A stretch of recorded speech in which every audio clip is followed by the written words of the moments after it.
Hola a todos, hoy vamos a comentar el tema 4, la nómina, y empezaremos hablando de la definición del salario y después ya trabajaremos un poquito la nómina. En cuanto al salario, vamos a definir qué es, qué entendemos por el salario. El salario sería la totalidad de las percepciones que un trabajador cobra a cambio de los servicios prestados a la empresa por cuenta ajena.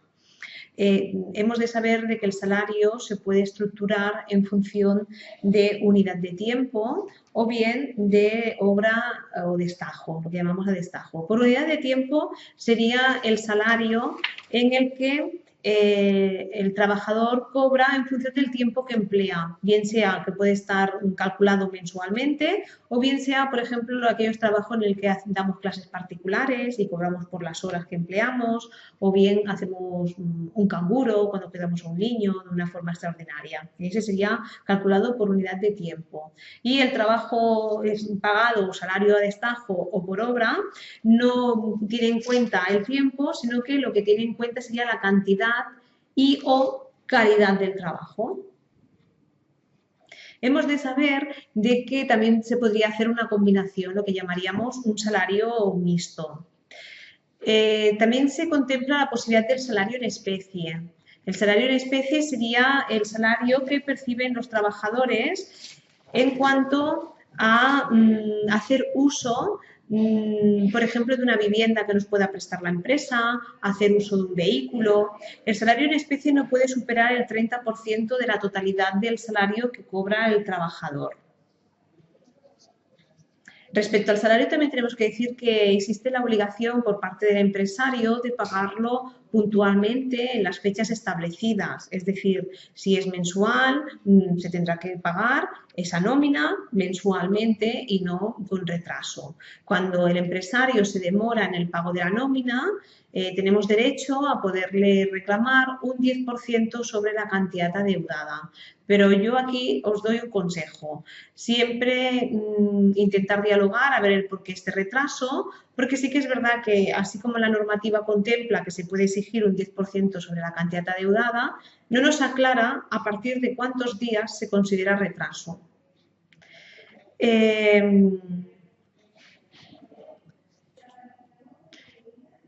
Entendemos también por salario mínimo interprofesional el salario que como mínimo debe pagar una empresa independientemente de la categoría profesional por el número máximo de horas realizadas semanalmente. El salario mínimo interprofesional lo establece cada año el gobierno durante la primera semana del mes de enero y para su cálculo tiene en cuenta el índice de precios al consumo.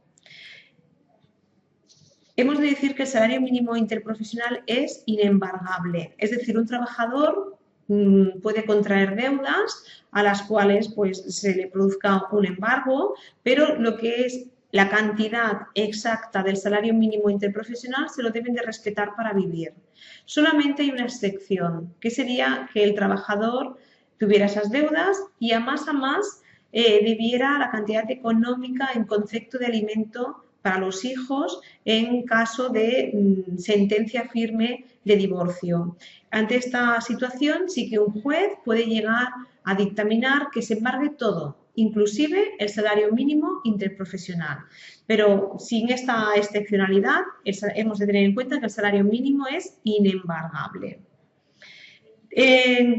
Respecto al salario también está protegido el empresario, la primera deuda que ha de pagar, en caso de tenerlas, el primer compromiso que tiene es pagar puntualmente el salario a los trabajadores. Si tuviera deudas, la primera, prioritaria, el salario a los trabajadores. Después pagará otras deudas que tenga acumuladas.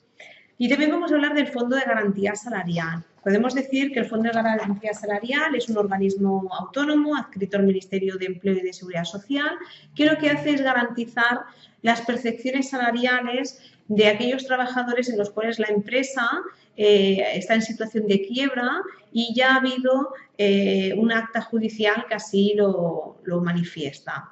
En ese caso, pagarán los salarios pendientes de haber sido abonados por el empresario con un máximo de 120 días y en caso de que se le deban indemnizaciones, se pagará solamente el máximo de una nulidad, no más. También es verdad que tenemos derecho todos los trabajadores a 2 pagas extraordinarias al año. Esas 2 pagas extraordinarias pueden estar prorrogateadas. Hay personas que dicen, a mí no me pagan las pagas extras, yo cuando llega Navidad o bien verano no percibo un salario extra. Bueno, hay que averiguar si en su salario cada mes le han incorporado, le han sumado la parte proporcional de las pagas extras. Es decir, es posible que a lo mejor cobre un sueldo de 1.000 euros más, a lo mejor le pertenecen 100 euros más por pagas extras. Entonces ya cuando llegan las Navidades o cuando llega verano no le pertenece cobrar paga extra, puesto que la está cobrando mensualmente. El trabajador puede decidir si quiere cobrar la paga extra 2 veces al año o bien la quiere prorrateada. No, esto es una decisión de la empresa y si más no, también podemos consultar el convenio colectivo. Ya.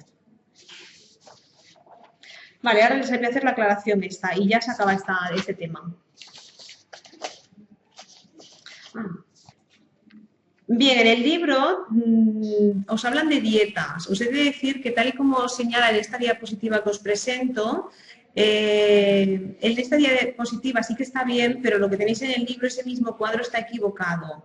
Porque, por ejemplo, en España, cuando se pernocta fuera de casa, se ha de cobrar 53,34 € al día y sin pernocta 26. En el libro veréis que el sin pernocta os lo pone en el extranjero. ¿De acuerdo? Eso está mal. Fijaros en esta diapositiva que aquí es correcto como viene. En cuanto también a las deducciones por parte del trabajador, sí que es importante que sepáis cuánto pagamos cada trabajador por contingencias comunes. En el caso que es la aportación que hacemos para en situación que tengamos que cobrar la baja. Cada mes al trabajador, la empresa se hace cargo de retenernos un 4,70%. También pagamos en concepto de formación el 0,10%.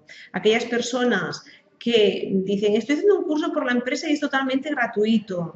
O estoy haciendo un curso a través del sindicato y es totalmente gratuito. Es gratuito puesto que en la nómina a todos los trabajadores, queramos o no, esto es innegociable, ya nos hacen la retención del 0,10% en concepto de formación. Yo os recomiendo que siempre que podáis hagáis uso de estos cursos que os propone la empresa como cursos de reciclaje.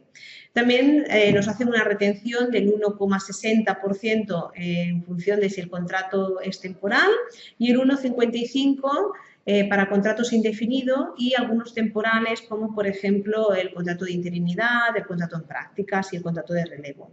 En cuanto a las horas extras, también tienen su parte de retención, el 4,70% en el caso que sean horas extras voluntarias y el 2% en el caso que sean horas extras por fuerza mayor.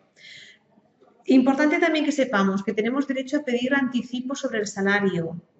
Esos anticipos irán en proporción a los días que ya hemos trabajado. Es decir, si hemos trabajado 20 días en el mes, podemos pedir anticipos respecto a esos 20 días. No nos podrán pagar 30, puesto que hay 10 días que no los hemos trabajado.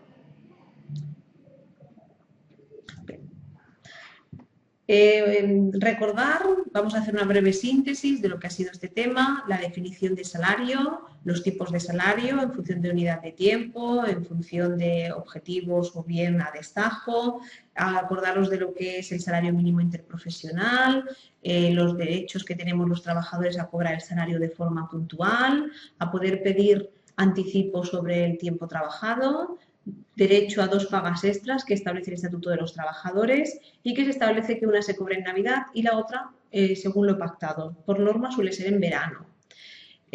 Recordar también que las pagas extras pueden ser prorrogateadas y la inembargabilidad del salario mínimo interprofesional, pero que hay una excepción en la cual sí que se debe o se puede, un juez puede determinar que pueden embargar inclusive el salario mínimo interprofesional.